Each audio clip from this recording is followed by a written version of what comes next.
তারিখ সুভাষচন্দ্র বসু জন্মদিন।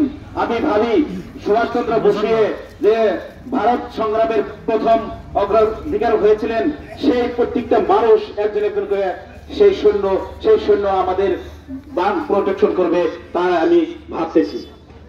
আমি একটি কথা বলবো, আমার এই যে মাননীয় স্যার এখানে আছেন, আমি এই মাটিতে এই জলেশ্বর বাজারে, তারপরে আরো একজন স্যার ছিলেন এখানে, স্যার নামটা আমি ভুলে গেছি, এই স্যার ছিলেন ওনারা। আমি 15-20 বছর আগে আমি যখন ভাবছিলাম যে যখন আমার ঘুষ গেম হয়েছিল, তখন ভাবছিলাম যে আমাদের দক্ষিণ পাড়ার মূল সমস্যাটা কি।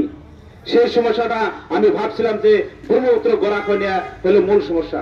তখন থেকেই মানুষকে গানের দ্বারায়, নাটকের দ্বারায়, আমি এই জলেশ্বর বাজারে এই নাটকের দ্বারা আমাদের অনেক মানুষ ছিলেন, আমাদের কমিটি ছিলেন একটা, আমরা জায়গায় জায়গায় পুরাবিটা জলেশ্বর বিভিন্ন জায়গায় আমরা প্রোগ্রাম করেছিলাম।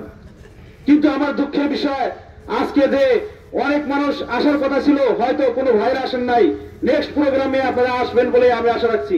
এই যে আজকে যে আমাদের স্যারের টাকা ভিক্ষা চলো, এটা আপনাদেরও উপকার হবে, ওটারও উপকার হবে, এটা সবের জন্য। মানুষ মরণশীল, মানুষ মরতেই হবে, এটাও আমাদের বান, ওটাও আমাদের বান। মানুষ মানুষের জন্য, man is mortal, everybody will die. আমি একটাই কথা বলবো, সেই কথাটা হলো যে এই যে বান যে যারা নির্মাণ দিতেছে, আজকে কেন এখানে উপস্থিত হয়েছে যে নেক্সট প্রজন্মের জন্য কিছু করে থাকা যাওয়া।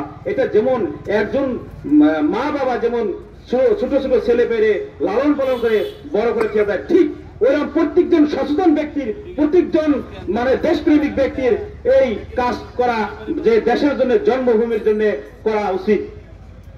আমি ছোট্ট একটা উদাহরণ দিয়ে বলবো, আমি প্রথম মিটিং এ বলছিলাম, ছোট্ট একটা উদাহরণ দিয়ে বলবো, আমি চলে যাবো।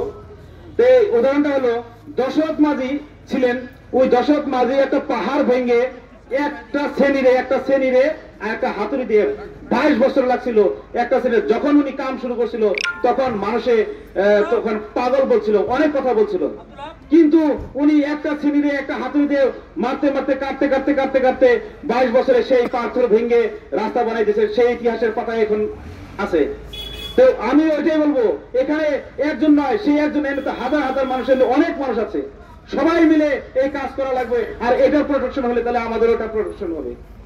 তাই আপনাদেরকে অনুরোধ করবো, আমাদের এই কমিটির তরফ থেকে আপনাদেরকে অনুরোধ করবো, আপনারা সবাই মিলে এই কাজ করুন। আমরা শঙ্করদেব মাধবদেব যখন বলছে যে শঙ্করদেব, আপনারা তো শঙ্করদেব আমাদের গুরু, আমরা সাহস কোথা থেকে পেয়েছি? আমরা এই নদীর যেটা বাঁধ দিয়েছেন প্রয়াত মাননীয় আফজালুর রহমান সাহেবের, সেই বাঁধের ইয়ে থেকে আমরা সাহস পেয়েছি।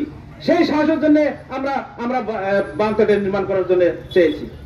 আর মাধবদেব, এখন মাধবদেবের জন্য, যেমন আমরা মাধবদেব কিন্তু একটু